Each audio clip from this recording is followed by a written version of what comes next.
কিভাবে? যেখানে মসজিদ হবে তার মানে আল্লাহর জিকির হবে, সেখান থেকে শয়তান দূরে সরবে। আজান হলে সেখান থেকে শয়তান পালায়। আর বাজার সম্পর্কে রাসূল সাল্লাল্লাহু আলাইহি ওয়াসাল্লাম কি বলেছেন? যত বাজার হবে বাজারের মধ্যে শয়তান ডিম পাড়ে। উম্মে সালামা রাদিয়াল্লাহু তাআলা আনহাকে সম্ভবত রাসূল সাল্লাল্লাহু আলাইহি ওয়াসাল্লাম বলেছিলেন যে তুমি প্রথম ব্যক্তি হইও না এবং তুমি সর্বশেষ ব্যক্তি হইও না। মানে বাজারে যারা যায় আমাদের মুসলিমদের উচিত আপনি বাজারের প্রথম ব্যক্তি হয়েন না, আর বাজার বন্ধ হয়ে যাচ্ছে শুধু আপনি একা এখন বাকি, আপনি সর্বশেষ ব্যক্তি হয়েন না। রাসূল নিষেধ করেছে, কারণ বাজারের মধ্যে শয়তান সবসময় জয়ী, ওর পতাকা সুউচ্চ লটকে রেখেছে, আর বাজারে শয়তান ডিম পারে বলা হয়েছে। মানে বাজারে শয়তানের সোলজাররা সবসময় ঘোরে, সেখানে আপনি কোনোদিন ঈমান নিয়ে ফিরতে পারবেন না। কোনো ব্যক্তি যদি সিয়াম রাখেন আর যদি বাজারে ঘুরে আসেন, আপনি যদি বলেন যে আমার সিয়াম ঠিক আছে, আমি বলবো আপনি মিথ্যুক।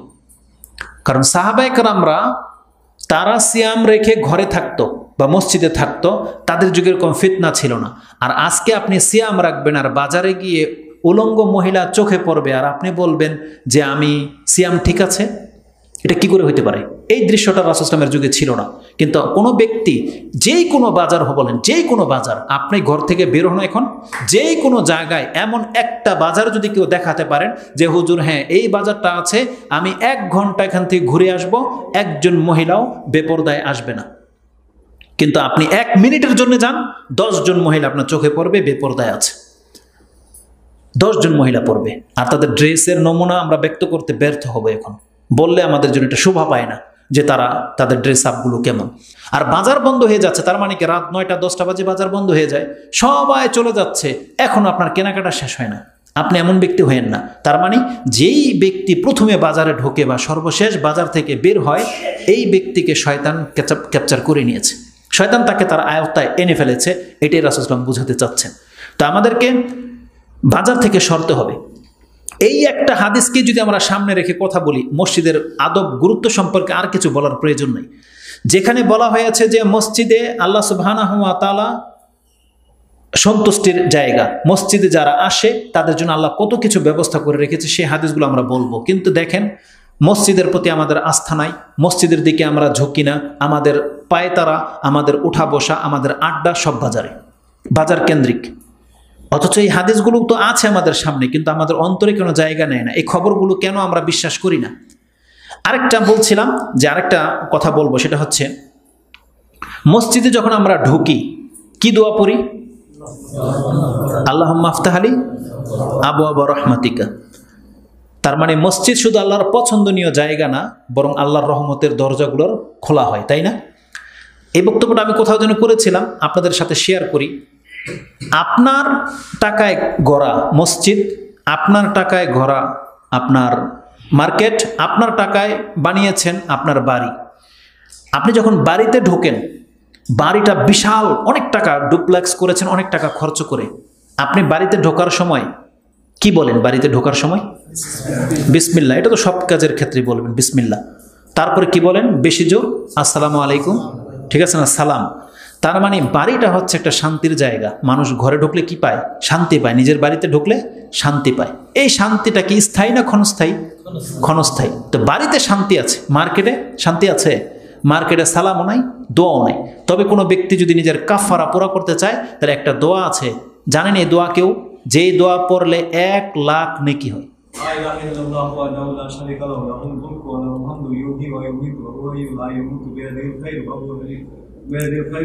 হাইয়ুল্লাযী লা ইয়ামুতু বিয়াদিহিল খায়রু ওয়া হুয়া আলা কুল্লি শাইইন কাদির। জি, জানেন এটা? মানে 1000 × 1000, তো 1 লাখ হয়, 10 লাখ হয়, 10 লাখ হয়, 10 লাখ নেকি আছে তাতে। তা আমি যে জিনিসটা দেখাতে চাচ্ছি, বাজারে ঢুকলে আপনি আল্লাহর কাছে বলতে পারেন না কোনো কিছু যে আল্লাহ আমি বাজার বানিয়েছি, এত বড় মার্কেট, তুমি আমাকে কিছু দাও, কিছুই পাবেন না। যখন আপনি ঘরে ঢোকেন তখন আপনি আল্লাহর কাছে কিছুই চাচ্ছেন না, কিন্তু যখন আপনি মসজিদের দরজা দিয়ে ঢোকেন তখন কি বলতেছেন? আল্লাহুম্মা আফতাহ আলী আবওয়াবা রাহমাতিকা। আল্লাহ তুমি আমার জন্য তোমার রহমতের দরজাগুলো খুলে দাও। আপনি ঢুকেছেন একটা দরজা দিয়ে। কয়টা দরজা দিয়ে? একটা। আর আপনি আল্লাহর কাছে বললেন আল্লাহ তুমি আমার জন্য তোমার রহমতের দরজাগুলি খুলে দাও। মানে কি? তাহলে কি বলেন আপনার আল্লাহর কাছে? যখন আপনি কোনো ব্যক্তি মসজিদে ঢুকে, তো মসজিদে ঢুকলেন, আপনি আল্লাহর রহমতের দরজাগুলো খুলে দিতে বললেন, মানে কি এর? আপনি বলতেন আল্লাহ মাফতালি আবু আবা না বলে বাবা রাহমাতিকা, তোমার রহমতের দরজাটা আল্লাহ খুলে দাও। কিন্তু আপনি বলছেন আবু আবা রাহমাতিকা, বহু বচন দিয়ে কেন বললেন? আল্লাহ তুমি তোমার রহমতের দরজাগুলো খুলে দাও। তো যদি এটাকে খুব সূক্ষ্মভাবে বিচার করা হয়, আল্লাহ সুবহানাহু ওয়া তাআলা জান্নাতকে বলেছেন আনতি রাহমাতি আরহামু বিকি মান নাশাউ মিন ইবাদি। জান্নাতকে আল্লাহ বলেছেন, জান্নাত তুমি আমার রহমত, তুমি আমার রহমত, তোমার মাধ্যমে আমি আমার বান্দাদের যাকে খুশি রহমত করব। এটা আল্লাহ জান্নাতকে বলেছে। তো জান্নাতের দরজা কয়টা? 8টা। বহু বচন নয়, 8টা হইলে, একটা হইলে তো এক বচন হইতো, তাহলে 8টা যদি জান্নাতের দরজা হয়, যেন আপনি মসজিদে ঢুকে আল্লাহর কাছে এই কথাটাই বলতেছেন, আল্লাহ তুমি আমার জন্য জান্নাতের 8টা দরজা খুলে দাও। কারণ রহমত তো জান্নাত। আর আপনি মসজিদে ঢুকলে কি চাচ্ছেন আল্লাহর কাছে? যে আল্লাহ আমি তোমার ঘরে এসেছি, এর বিনিময়ে তুমি তোমার রহমতের 8টা দরজা আমার জন্য খুলে দাও। আল্লাহ মাফতাহালি আবওয়াবা রাহমাতিকা, তোমার রহমতের যতগুলো দরজা আছে আল্লাহ তুমি আমার জন্য সেটা খুলে দাও।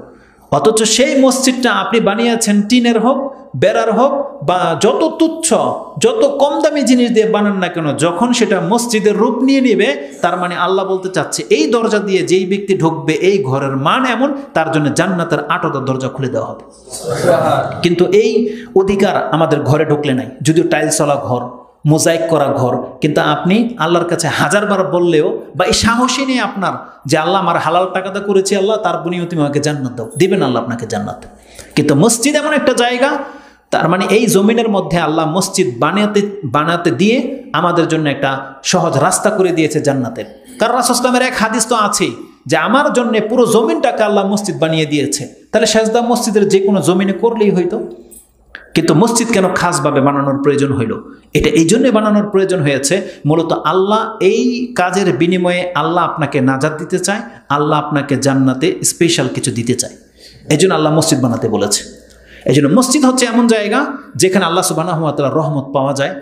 মসজিদ এমন জায়গা যার মাধ্যমে আপনি আল্লাহ সুবহানাহু ওয়া তাআলার কাছে জান্নাত কামনা করতে পারেন।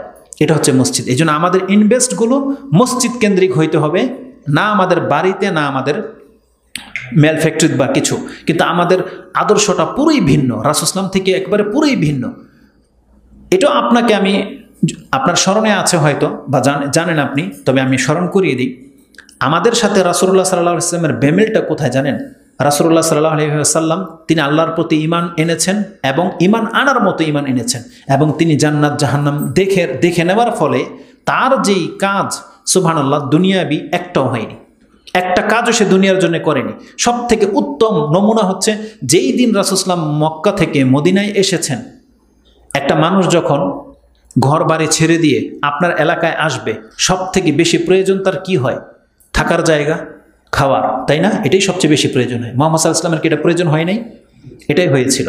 কিন্তু আল্লাহ সুবহানাহু ওয়া তাআলা আমাদেরকে দেখিয়ে দিয়েছেন রাসূল সাল্লাল্লাহু আলাইহি ওয়াসাল্লামের মাধ্যমে যে না, একজন মুসলিমের জন্য এই পৃথিবীতে বসবাস করার জন্য তার ঘর নয়, বরং তার ঈমান আনার পরে সর্বপ্রথম তার যেটা প্রয়োজন সেটা হচ্ছে মসজিদ, তার ঘর নয়।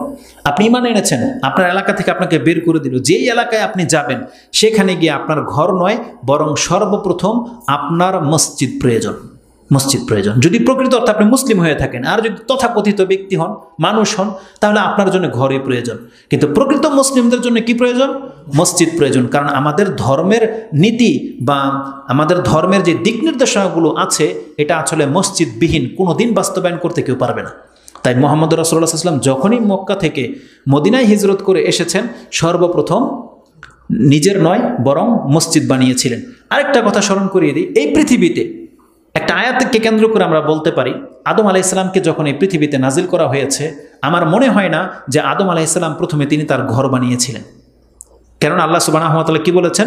এই পৃথিবীর সর্বপ্রথম ঘর হচ্ছে কি? মক্কা, আল্লাহর ঘর। তো সর্বপ্রথম যদি এই পৃথিবীতে ঘর উঠে থাকে, সেটা আল্লাহর ঘর, মসজিদই হয়েছে, মানুষের ঘর নয়। প্রথম ঘর এই জন্য মক্কাকে বলা হয়, যেটা আদম আলাইহিস সালামকে দিয়ে সম্ভবত আল্লাহ সুবহানাহু ওয়া তাআলা বানিয়েছিলেন। এটা হচ্ছে প্রথম ঘর। মুহাম্মদুর রাসূলুল্লাহ সাল্লাল্লাহু আলাইহি ওয়াসাল্লামকে দিয়ে আল্লাহ একই কাজ করিয়েছে। যখন মক্কা থেকে মদিনায় এসেছে, সর্বপ্রথম রাসূল সাল্লাল্লাহু আলাইহি ওয়াসাল্লাম মসজিদে নববী বানিয়েছিলেন, তিনি তার ঘর বানাননি। এবং যেই জায়গাটিতে মসজিদ হবে সেটাও আল্লাহ নিজে জানিয়ে দিয়েছিলেন যে এই জায়গাটাতে মসজিদ বানান, আপনার ঘর নয়। এই দলিলটা আমি আপনাকে দিয়ে দিই, হয়তো যদি আপনাদের জানা থাকে তো বেটার, না হলে এইভাবে কয়জন ভেবেছেন আমি জানি না। রাসূলুল্লাহ সাল্লাল্লাহু আলাইহি ওয়াসাল্লাম যেই জায়গাটাতে মানে এখন মসজিদে নববী আছে, কাবা ঘরটাও আল্লাহর দিক নির্দেশনা মতোই হয়েছে।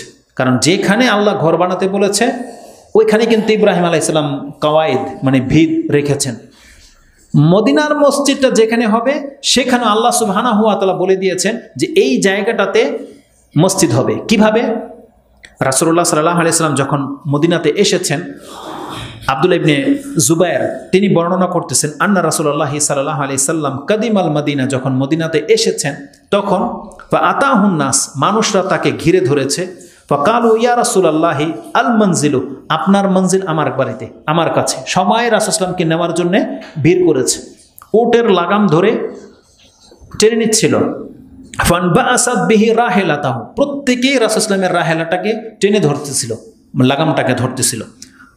তখন রাসূল সাল্লাল্লাহু আলাইহি ওয়াসাল্লাম বলেছিলেন, ফাকালা দাউহা, তোমরা এই উটকে ছেড়ে দাও, উটের লাগামটাকে ছেড়ে দাও। ফা ইন্নাহা মা'মুরাতুন, কারণ একে আদেশ করা হয়েছে, এই উট কোথায় যাবে ও আর গন্তব্য জানে, তোমরা টানলেও ও যাবে না, এই উটকে ছেড়ে দাও। ফা ইন্নাহা মা'মুরা, এই উটকে আদেশ করে দেওয়া হয়েছে। কে আদেশ করেছে? নিশ্চয় রাসূল তো করে নাই, কারণ তো বোবাজাত, তো বোঝে না। আল্লাহ রাসূল বলতেছে ওকে ছেড়ে দাও, ও আদেশ প্রাপ্ত, ওর যেখানে যাওয়ার আদেশ করেছে ওর মালিক, ও ওখানেই যাবে, তোমরা টানলেও যাবে না। লাগামটাকে ছেড়ে দেওয়া হলো। রাসূলুল্লাহ সাল্লাল্লাহু আলাইহি ওয়াসাল্লাম সে উটে চেপেছিলেন। সুম্মা খারাজাত বিহি, উট নিয়ে বেরিয়ে গেলেন। হাত্তা জাআ বিহি মাউদিআল মিম্বার, এখন বর্তমানে রাসূল সাল্লাল্লাহু আলাইহি ওয়াসাল্লামের মসজিদের মিম্বরটা যেখানে আছে, উট জাস্ট এখানে এসে বসে গেল। তাহলে উটটা যেখানে বসে গেছে, উচিত ছিল এখানে রাসূল সাল্লাল্লাহু আলাইহি ওয়াসাল্লামের ঘর হইতো, যে ঠিক আছে এটা মুহাম্মদ সাল্লাল্লাহু আলাইহি ওয়াসাল্লামের এরিয়া। কিন্তু রাসূল সাল্লাল্লাহু আলাইহি ওয়াসাল্লামের ঘরের জন্য উট বসে যায় নাই, বরং এখানে মিম্বর আছে, মানে কি এটা মসজিদের কেন্দ্র, এখানে মেম্বরটা রাখা হয়েছে।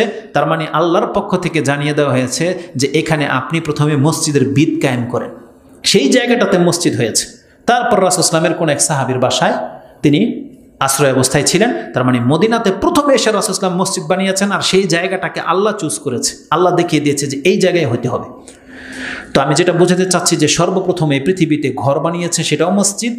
মদিনার হিজরত করে এসে রাসূল সাল্লাল্লাহু আলাইহি ওয়াসাল্লাম যেই কাজটা প্রথম করেছিলেন সেটাও ছিল মসজিদ। তাহলে আমাদের দিক নির্দেশনা থেকে আমরা যেটা দেখাতে চাচ্ছি, যখনই কোনো ব্যক্তি কোনো একটা মতবাদ গ্রহণ করে, কোনো একটা দিন নিয়ে আসে, কোনো একটা দিনের উপরে থাকে, তার দিনকে যদি কেউ শক্তিশালী করতে চায়, সে যদি তার দিনকে উত্তমভাবে আমল করতে চায়, তাহলে তার জন্য একান্ত জরুরি তার মতবাদের উপরে ভিত্তি করে একটা মসজিদ। রাসূলুল্লাহ সাল্লাল্লাহু আলাইহি ওয়াসাল্লাম এই কাজটা করেছিলেন। আমরা আমাদের মতবাদটাকে কেন বলবো? কারণ ইসলামকে বিভিন্ন মতবাদে ভাগ করে নেওয়া হয়েছে। আমরা বলতেছি আমরা হক, অন্য কেউ বলতেছে তারা হক, কাদিয়ানি বলতেছে তারা হক। কিন্তু দেখেন প্রত্যেক গ্রুপ যেমনি আকীদাতে বিভক্ত হয়েছে, তাদের মসজিদও কিন্তু বিভক্ত হয়েছে। এই জন্যে একই আকীদার লোক, একই মানহাজের লোক, একই তরিকার লোক যদি এক জায়গায় ইবাদত না করে, তারা কোনোদিন শান্তি পাবে না। যেমন এই যে আপনারা যারা গুটি কয়েকটা লোক একটা ফ্ল্যাটের মধ্যে মসজিদ বানিয়ে সালাত আদায় করেন, আপনাদের ওপিনিয়ন কি? আপনাদের প্রশান্তিটা তো এখন ফিল হচ্ছে, তাই না? যে কতটা প্রশান্তির সাথে এখানে সালাত আদায় করতে পারতেছেন, যেই প্রশান্তিটা আপনি বাইরে এত বিশাল মসজিদ বানানো সেখানে গিয়ে পাচ্ছেন না। কেন? কিসের কারণে? শুধুমাত্র আকীদার দ্বন্দ্বের কারণে, মানহাজের কারণে। এই জন্যে যখনই কোনো ব্যক্তি কোনো মতবাদ গ্রহণ করবে, আল্লাহর পক্ষ থেকে এটাই দিক নির্দেশনা দেওয়া হচ্ছে, তাহলে তার মতবাদের লোকদের একটা বসবাসের জায়গা, একটা জড়ো হওয়ার জায়গা প্রয়োজন। আর আমাদের তো জড়ো হওয়ার জন্য ক্লাব নয়, পাঠাগার নয়, আমাদের জন্য দিক নির্দেশনা কি? আল্লাহ বলছে তোমরা মসজিদ বানাও। এই জন্য মসজিদ অত্যন্ত জরুরি। আর আপনি যদি কোনো সমাজে আপনার মতবাদটাকে, আপনার আকীদাটাকে প্রচার প্রসার করতে চান, মসজিদের বিকল্প কোনো কিছুই নেই। মসজিদ এমন একটা জায়গা, এমন একটা ভিত, এখান থেকে আপনি যত দ্রুত এই সমাজে আপনার দাওয়াতটা প্রচার করতে পারবেন, মসজিদবিহীন আপনার তার চেয়ে 100 বছর লেগে যাবে, আপনি ওই ফল আনতে পারবেন না যেই ফল মসজিদ দিয়ে সম্ভব। এই জন্য মসজিদ অত্যন্ত গুরুত্বপূর্ণ। আর মসজিদ শুধু একটা মতকে প্রতিষ্ঠিত করার জন্য নয়, বরং মসজিদকে আল্লাহ সুবহানাহু ওয়া তাআলা কি করেছে, যার অন্তরটা মসজিদের দিকে লেগে যাবে। ওই হাদিস হয়তো আমরা অনেক সময় ভুলে যাই। এই যে বাজার আর মসজিদের কম্পেয়ার যে হাদিসটা আছে, যে বাজারটা হচ্ছে আল্লাহর অপছন্দনীয় জায়গা আর মসজিদ হচ্ছে আল্লাহর পছন্দনীয় জায়গা। জানেন এই বাজার আর মসজিদের ব্যাপারটা কি? আপনার অন্তর কোন দিকে বেশি থাকতে চায়? বাজারের দিকে বেশি থাকতে চায়। কেন? বাজারে রং ঢং আছে, মজা লাগার ব্যাপার আছে, মসজিদে কিন্তু সেগুলো নাই। এই জন্য অধিকাংশ যুবকদের আপনি বাজারে পাবেন, মসজিদে নয়। তাই আল্লাহ সুবহানাহু ওয়া তাআলা যেহেতু আমাদের স্রষ্টা, তিনি জানেন আমাদের অন্তর কি চায়। বাজার থেকে মনকে ধরে মসজিদে আনা এটা সাধারণ কোনো বিষয় নয়, খুব কম লোকে এটা পারে। তাই এটার মর্যাদা কি? আল্লাহ মর্যাদাও রাখছে ওই রকম। রাসূলুল্লাহ কি বলেছেন? সাবাআতুন ইউজিল্লুহুমুল্লাহু ফি জিল্লি ইয়াউমা লা জিল্লা ইল্লা জিল্লু। ছায়া ছাড়া কিয়ামতের মাঠে, হাসরের মাঠে আর কোনো ছায়া থাকবে না, মাত্র ছায়া থাকবে। সাবাআতুন ইউজিল্লুহুমুল্লাহ, আল্লাহর পক্ষ থেকে ছায়া থাকবে। সেই ছায়া 7 শ্রেণীর মানুষকে দেওয়া হবে। একটা হচ্ছে ইমামুন আদিল ওয়া রাজুলুন কালবুহু মুআল্লাকুন ফিল মাসাজিদ, এবং এক শ্রেণীর মানুষ হবে যাদের অন্তরটা মসজিদের সাথে লেগে গেছে। দেখেন, বাজার থেকে মনটাকে দূর করে মসজিদমুখী করা এটা যেহেতু কষ্টকর কাজ, অনেক টাফ, খুব কম লোকই পারে। আল্লাহ বলতেছে যারা পারবে তারা হাসরের মাঠে কেউ ছায়া পাবে না, এই ব্যক্তি ছায়া পাবে। এই জন্য কাজ যত কঠিন, প্রাইজ তত বেশি। আল্লাহ সুবহানাহু ওয়া তাআলার কাছে কোনো কিছু কেউ বিমুখ হবে না। এই জন্য আমাদের অন্তরটাকে যদি আমরা বাজার রাস্তাঘাট থেকে উঠিয়ে মসজিদমুখী করতে পারি, তাহলে কেবল আমরা সেই হাদিসের আওতায় আসতে পারবো যে আল্লাহ সুবহানাহু ওয়া তাআলার পক্ষ থেকে একটা বিশেষ ছায়া আমরা পাব। এখন এই রকমের মর্যাদাকর বহু কথা হয়তো আপনারা জানেন, যেগুলো একাধিক হাদিসে সবসময় বর্ণিত হয়েছে। মসজিদের দিকে আসা ব্যক্তি, যেই ব্যক্তি মসজিদে আসে, যারা বাজারে যায়, বিভিন্ন জায়গায় যায়, আপনার কদম ভালো কোনো কিছু আনতে পারে না, কিন্তু একমাত্র মসজিদমুখী কদম আর জিহাদের মাঠের কদম, এই 2 কদম পৃথিবীর সমস্ত কদম থেকে শ্রেষ্ঠ। এক মসজিদের দিকে কদম ফেলা, আরেক হচ্ছে জিহাদের ময়দানের দিকে কদম ফেলা। এই 2 কদমের মূল্য আল্লাহর কাছে অনেক। যারা মসজিদে কদম দেয় তাদের মর্যাদা সম্পর্কে কি আছে? ইসবাগুল ওযু, যারা পরিপূর্ণর সাথে ওযু করে, আলাল মাকারে, কষ্টসাধ্য হলেও, ওয়া আকসারু আল খুতা ইলাল মাসাজিদ, আর অধিক কদম যদি দেয় মসজিদের দিকে, ওই কদমগুলো আল্লাহর কাছে বেশি প্রিয়। ওয়া ইনতাজারুস সালাতু বাদাস সালাহ, আর এক নামাজের পরে আরেক নামাজের জন্য অপেক্ষা করা, এই মুহূর্তটা ফাজালিকা রিবাত, এটাকে বলা হয়েছে যুদ্ধের ময়দানে থাকার মতো। তার মানে একজন ব্যক্তি আল্লাহর জন্য জিহাদ করতেছে, ওই জিহাদ করা, আল্লাহর রাস্তায় পাহারা দেওয়া যত নেকি, মসজিদে আসার যতগুলো অধিক মাত্রায় কদম পড়বে, এবং এক সালাত থেকে আরেক সালাতের জন্য অপেক্ষা যদি করেন মসজিদে বসে, তাহলে এটা হলো যেন আপনি আল্লাহর বর্ডারে পাহারারত অবস্থায় আছেন। মানে আল্লাহর জন্যে আপনি পাহারাদার হয়ে আছেন, ওই নেকি আপনার আমলনামায় দিয়ে দেওয়া হবে। এবং আরেকটা বর্ণনায় যেটা আসছে সুবহানাল্লাহ, যে মান তাতাহাররা ফি বাইতি সুম্মা মাশা ইলা বাইতি মিন বুয়ুতিল্লাহি লিয়াকদিয়া ফারিদাতাম মিন ফারাইদিল্লাহ, কোনো ব্যক্তি যদি ঘর থেকে শুধুমাত্র এই উদ্দেশ্যে মসজিদের দিকে আসে যে এখন ফরজ সালাতের ওয়াক্ত, সে ফরজ সালাত আদায় করবে বিদায় ঘর থেকে বেরিয়েছে, অন্য কোনো উদ্দেশ্য নয়, সে বাজারের উদ্দেশ্য নয়, অন্য কোনো উদ্দেশ্য নয়, সে ঘর থেকে শুধু বেরিয়েছে ওযু করে, কেন? যে এখন মাগরিবের ওয়াক্ত বা এশার ওয়াক্ত, কোনো একটা ফরজ সালাত আদায় করার জন্য সে মসজিদের উদ্দেশ্যে বেরিয়েছে। জানেন এর মর্যাদা কি? রাসূলুল্লাহ সাল্লাল্লাহু আলাইহি সাল্লাম বলছেন, ফারাইদিল্লাহ কানাত খাতওয়াতুন ইহদাহুমা তাহুত্তু খাতিয়াতাহু ওয়াল উখরা তারফাউ দারাজাতাহু, যত কদম লেগেছে তার মসজিদে আসতে, প্রত্যেক এক কদমে তার একটা গুনাহ খাতা ঝরে গেছে, আর প্রত্যেক আরেক কদমে তার একটা মর্যাদা বৃদ্ধি করে দেবে আল্লাহ সুবহানাহু ওয়া তাআলা। যদি সেটা মসজিদে আসা হয় ফরজ সালাত আদায় করার উদ্দেশ্যে, তাহলে তার যত কদম লেগেছে প্রত্যেকটা কদমের বিনিময়ে, একটা কদম দিয়েছে একটা গুনাহ মাফ হয়ে গেছে, আরেকটা কদম দিয়েছে একটা দরজা উঁচু হয়ে গেছে। এই মসজিদের দিকে আসা ব্যক্তিদের সম্পর্কে আল্লাহ সুবহানাহু ওয়া তাআলা এতটা মর্যাদা রেখেছে, এই হাদিসটি ইমাম মুসলিম 1407 নম্বরে উল্লেখ করেছে। এবং ষষ্ঠ যে মর্যাদাটা আছে, মসজিদে যারা অবস্থান করে, এই যে আমরা যারা এখন অবস্থানরত অবস্থায় আছি, এই জায়গাতে আমরা যতক্ষণ থাকব, জানেন ফেরেশতারা আমাদের জন্য সালাতের দোয়া করে। কি দোয়া করে?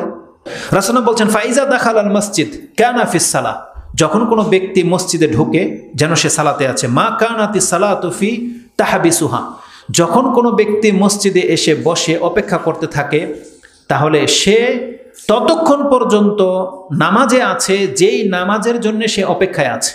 তার মানে ধরেন আপনি মসজিদে আসলেন এশার নামাজের আধা ঘন্টা আগে, আর আধা ঘন্টা আগে এসে আপনি বসে আছেন কিসের জন্যে?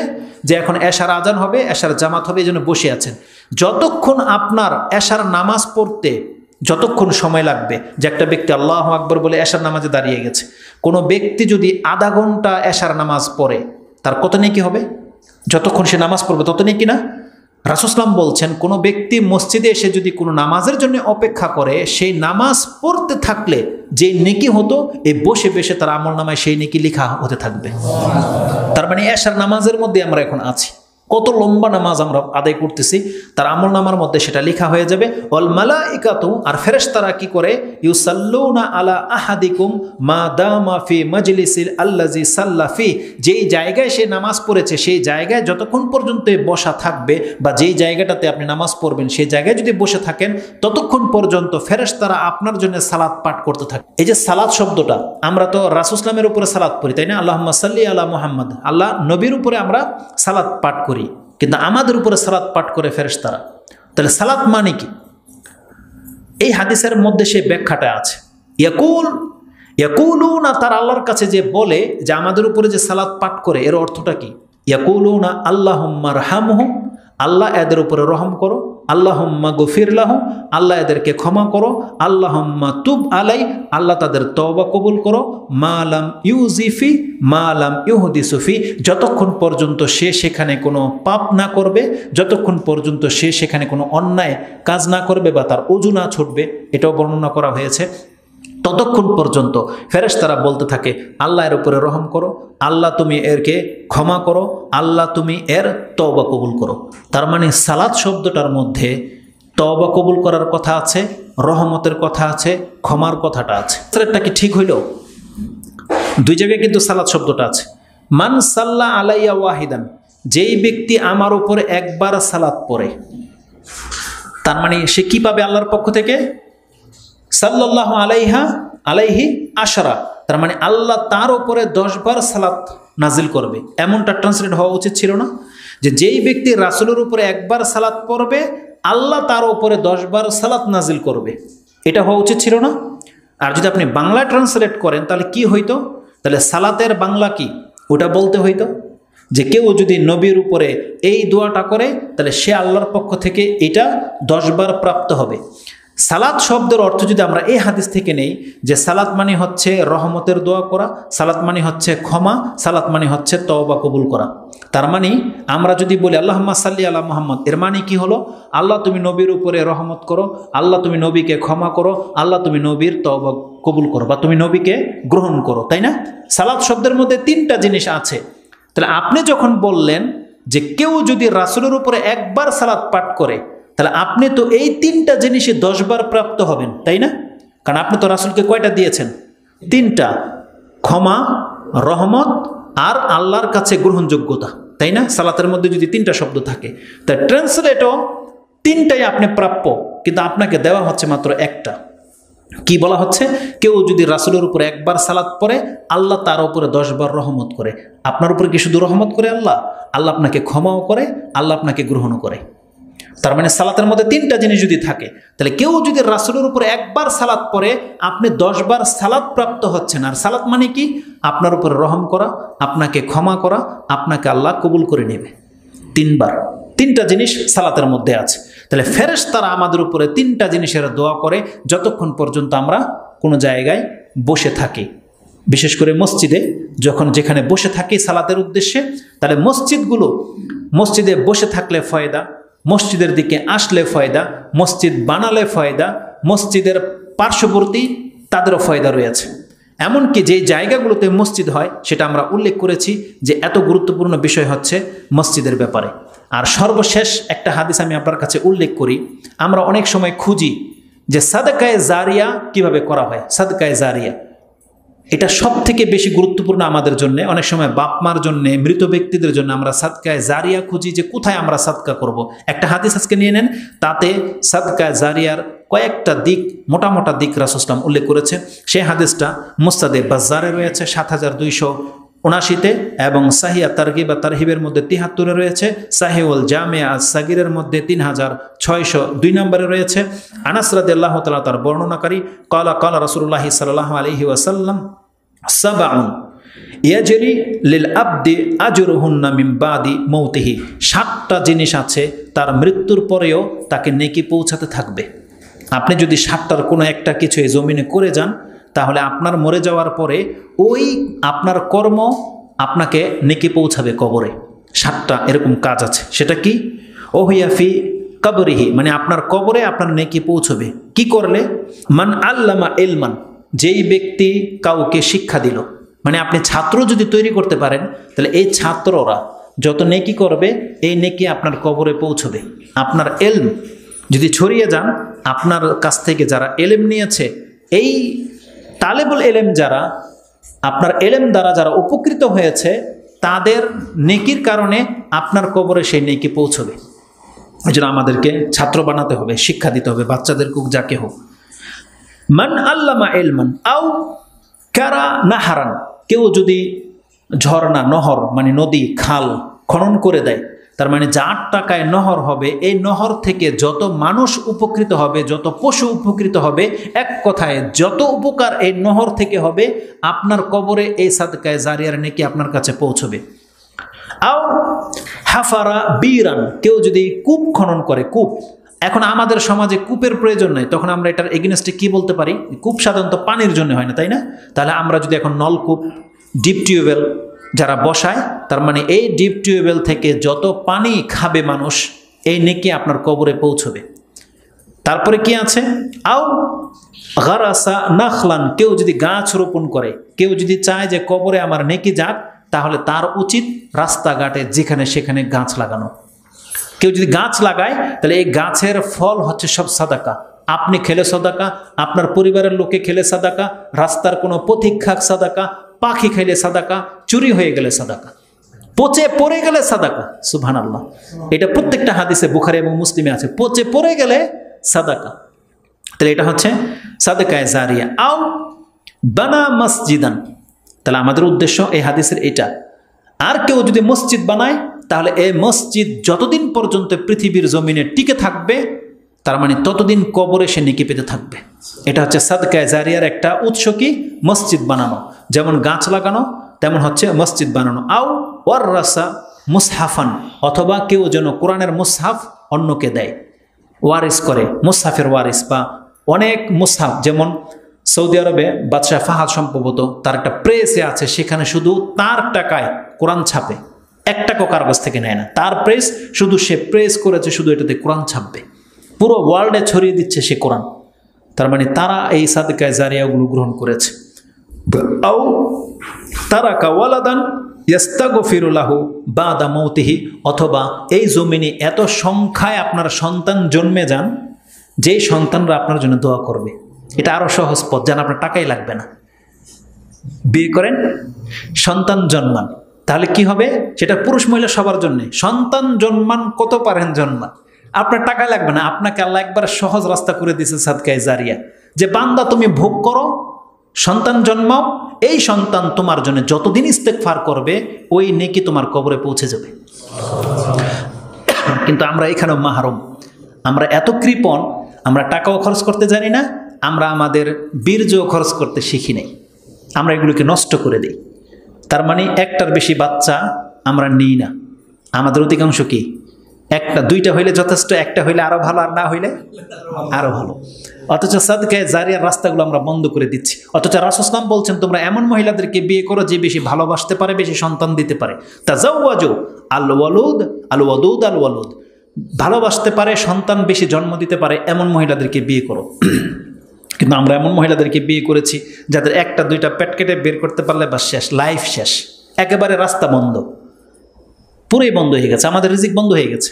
এই জন্য আমরা যদি আবার আরেকটা বিয়ে করতে চাই, এটা আরেক বড় ফিতনা, ঘরে অশান্তি শুরু হয়ে যাবে। তার মানে আমরা যতটা কৃপণ হয়েছি, আল্লাহ আমাদের তকদিরকে ততটা বেশি ছোট করে দিয়েছে।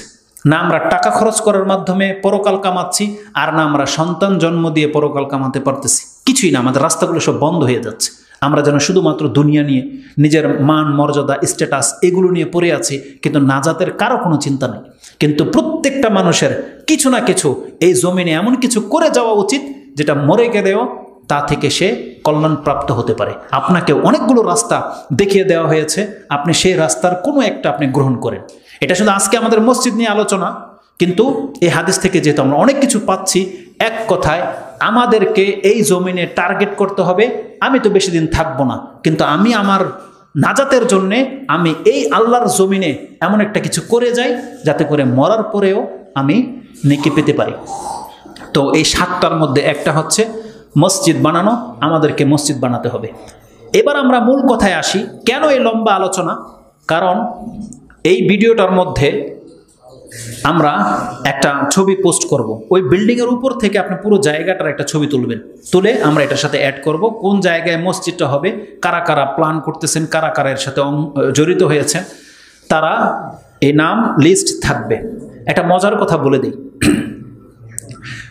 মোস্তফা মসজিদ কমপ্লেক্সের মসজিদের কমিটির মধ্যে ছিলেন এমন কেউ আছেন এখানে? কয়জন? হাত তোলেন। 1 2 3 4 5 6। এই 6 জন মোস্তফা মসজিদ কমপ্লেক্সের কর্তৃপক্ষের দায়িত্বে ছিলেন, তাই না? কমিটির মধ্যে ছিলেন। আপনারা কি এখনো আছেন না কি দায়িত্ব শেষ? দায়িত্ব শেষ। আপনাদের মন খারাপ? আচ্ছা বলেন। আমি যেটা আজকে ভাবছি, আমি মনে করি এখন যে মসজিদটা হতে যাচ্ছে আপনাদের দ্বারা এই মসজিদও প্রতিষ্ঠিত হোক। মোস্তফা মসজিদ যেহেতু আলহামদুলিল্লাহ এখন প্রতিষ্ঠিত, ওটা তো ভেঙে দেওয়ার মতো আর কেউ নাই এখন আর, তাই না? এখন প্রতিষ্ঠিত, নাম হয়ে গেছে, মোস্তফা মসজিদ কমপ্লেক্স হয়ে গেছে। আমি মনে করি এই মসজিদটাও আপনাদের দ্বারা হোক, এবং একটা পর্যায়ে এসে এখানকার যারা স্থায়ী কমিটি হবে তারা আবার আপনাদেরকে বের করে দিক। এটা আমি চাই। এই মসজিদ প্রতিষ্ঠিত হয়ে যাওয়ার পর এখানকার যারা কমিটি হবে আমরা চাই তারাও আপনাদেরকে একটা সময় বের করে দিক। কেন জানেন কেন? কারণ আল্লাহর কৌশল কিন্তু সব থেকে উত্তম। আল্লাহ চায় এই জমিনে আরো মসজিদ হোক। যদি ওখান থেকে আপনাদেরকে সরতে না হতো তাহলে এই মসজিদের দায়িত্বটা হয়তো আপনারা নিতেন না। বুঝতে পারছেন কথা? তা আমরা আল্লাহ যেহেতু চায় আপনাদের দিয়ে খেদমত নেবে, অতএব আপনারা যেহেতু আগে বেড়ে এসেছেন, আপনারা এই মসজিদটাকে আবাদ করবেন, প্রতিষ্ঠিত করবেন, এবং এই মসজিদ থেকে আপনাদেরকে হয়তো আল্লাহ কৌশল করে আবার বের করবে, যাতে করে আপনাদেরকে দিয়ে আরেকটা মসজিদ আল্লাহ জমিনে করাবে। আল্লাহ যেন আমাদেরকে দিয়ে সেই তৌফিক দান করে। এই জন্য আমাদের মন খারাপ করার কিছু নাই, আমাদেরকে জাস্ট কল্যাণকর কাজ করতে হবে। যত কল্যাণকর কাজে আমরা অংশ নিতে পারি এতে আমাদের জন্য কল্যাণ। এই জন্য নিরাশ হওয়ার কিছু নেই। কারণ মসজিদ এমন একটা জিনিস, এটা নিছক আল্লাহর জন্য, এটা কোনো গেমস খেলার জায়গা নয়, বা এটা কোনো রাজনীতির কোনো বিষয় নয়। মসজিদ আপনার টাকা হয়ে গেছে, আপনার মেহনত, আপনার প্রচেষ্টা আল্লাহর কাছে গৃহীত হয়ে গেলে আপনার কোনো কিছুর প্রয়োজন নেই। এই ইটা বালু সব দুনিয়াতেই থেকে যাবে, কিন্তু রেকর্ড হয়ে গেছে আল্লাহর কোন জমিনের কোন মসজিদের কার অবদান কতটুকু ছিল, ওটা আল্লাহর কাছে সব কিছু রেকর্ড আছে। অতএব নিরাশ হওয়ার কিছু নাই। এই জন্য অন্তর খুলে আমাদেরকে কাজ করতে হবে। মসজিদের দান করা সম্পর্কে সর্বশেষ একটা আয়াত, যে আয়াতটা খুব কম বক্তব্যে আপনি পাবেন, কিন্তু আমার কাছে এত কঠিন মনে হয় এই আয়াত। জানেন না যে আল্লাহ আমাদের জন্য কি রেখেছে? যারা আজকে মসজিদে টাকা দিতে চায় না, আল্লাহর ঘর বানাবে, মাদ্রাসা পরিচালনা করবে, এই খাতে টাকা যে খরচ করতে চায় না, আল্লাহ এমন একটা ধমক দিয়েছে তাদেরকে, যে আয়াতটা আপনি সব থেকে প্রিয় নামের সূরা মুহাম্মদুর রাসূলুল্লাহ সাল্লাল্লাহু আলাইহি ওয়াসাল্লাম নামের যে মুহাম্মদ আছে, সূরা মুহাম্মদের সর্বশেষ আয়াতে পেয়ে যাবেন। তাতে কি আছে জানেন? আল্লাহ কি বলেছে? হা আনতুম, তোমরাই। আল্লাহ বলছেন হা আনতুম হা উলাই, তোমরাই না তারা, তুদআউনা লিতুনফিকু ফি সাবিলিল্লাহ, যে যাদেরকে ডাকা হচ্ছে আসো আল্লাহর রাস্তায় খরচ করো। হা আনতুম হা উলাই তুদআউনা লিতুনফিকু ফি সাবিলিল্লাহ, হ্যাঁ তোমরাই তো, তোমাদেরকে তো ডাকা হচ্ছে যে আসো আল্লাহর রাস্তায় খরচ করো, খরচ করার জন্যে। ফামিনকুম মান মাইয়াবখালু, কিন্তু তোমাদের মধ্যে কতকরা কি করেছে? বখিলি করতেছে। আল্লাহর পক্ষ থেকে ডাকা হচ্ছে আসো আল্লাহর ঘরের জন্য তোমরা খরচ করো, কিন্তু তোমাদের মধ্যে অনেকে আছে যারা বখিলি, কৃপণতা করতেছ। আল্লাহ বলতেছে, আল্লাহ তো প্রত্যেকটা চেহারাকে চিনে, কাদেরকে আল্লাহ ডেকেছে, কাদের টাকা আছে, আল্লাহ প্রত্যেককে চিনে। আল্লাহ বলছে তোমাদেরকে ডাকা হয়েছে আল্লাহর রাস্তায় খরচ করার জন্য, কিন্তু তোমরা কৃপণতা করতেছো। এই কৃপণতাটা কার সাথে? এটা আল্লাহ বলতেছে আয়াতের মধ্যে। কার সাথে করতেছো তোমরা কৃপণতাটা? কার সাথে?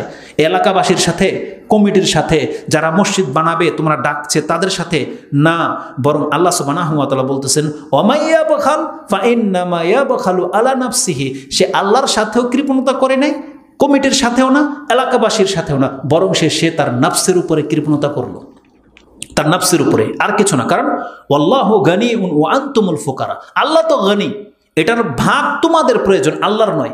এই মসজিদে ইবাদত করব, আমরা নেকি পাবো। এই মসজিদে আমরা বসবো, এসি চলতেছে, এটাকে আল্লাহ ভোগ করতেছে না আমরা ভোগ করতেছি? তাহলে আল্লাহ হচ্ছেন এগুলো থেকে বেপরোয়া, মুক্ত, অমুখাপেক্ষী, এগুলো আমাদের প্রয়োজন। আল্লাহ গানি ওয়া আনতুমুল ফুকারা, আল্লাহ বলছেন আল্লাহ হচ্ছেন এগুলো থেকে অমুখাপেক্ষী, তোমাদের এগুলোর প্রয়োজন আছে, তোমাদের প্রয়োজন। তারপর আল্লাহ সুবহানাহু ওয়া তাআলা বলছেন ওয়াইন তাতাওয়াল্লাউ ইয়াস্তাবদিল কওমান গায়রাকুম সুম্মা লা ইয়াকুনু আমসালাকুম। এটা খুব মারাত্মক কথা।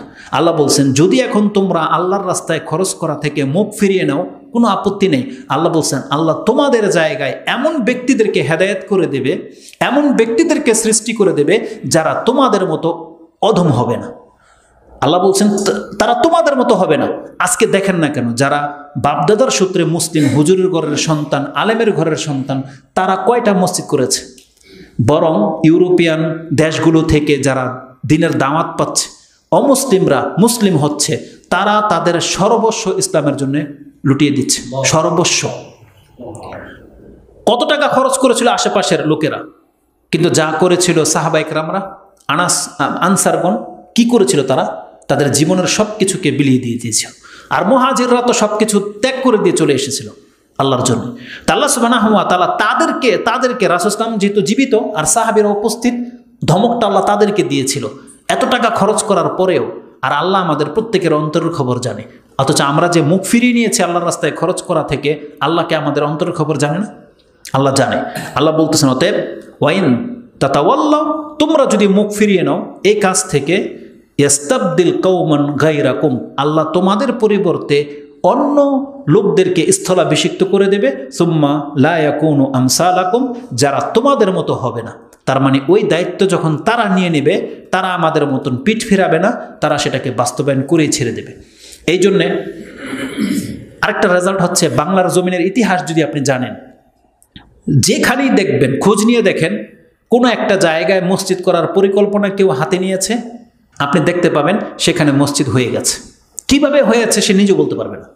এই জন্য বাংলার জমিন বা পুরো পৃথিবীতে আপনি যে কোনো ভালো কাজের কল্যাণের ইচ্ছা পোষণ করেন, আল্লাহর পক্ষ থেকে সেটাকে বাস্তবায়ন করে দেবে, সেটা আল্লাহ করে দেবে। এই জন্য যেমন শেখ আব্দুর রাজ্জাক বিন ইউসুফ একটা কথা প্রায় কয়, প্রায় বক্তব্যই বলে যে আমি জানি এখানে আমি মাদ্রাসা করব, কিভাবে হবে আমি জানি না, তা হয়েছে তো আলহামদুলিল্লাহ, হয়ে তো গেছে। তাতে বলছে আমার টাকাই নাই, কিন্তু কোটি কোটি টাকা খরচ হয়ে গেছে তার এই মাদ্রাসাগুলোতে, হয়ে তো গেছে। ঠিক তেমনি আল্লাহ সুবহানাহু ওয়া তাআলার প্রতি ভরসা রাখেন। আল্লাহ বলছেন ওয়াতাওয়াক্কাল আলাল হাইয়্যিল্লাযী লা ইয়ামুত, তোমরা সেই আল্লাহর প্রতি ভরসা করো যে আল্লাহ হচ্ছেন চিরঞ্জীব, চিরস্থায়ী, যার কোনো মৃত্যু নাই, তার উপরে ভরসা করে চলো।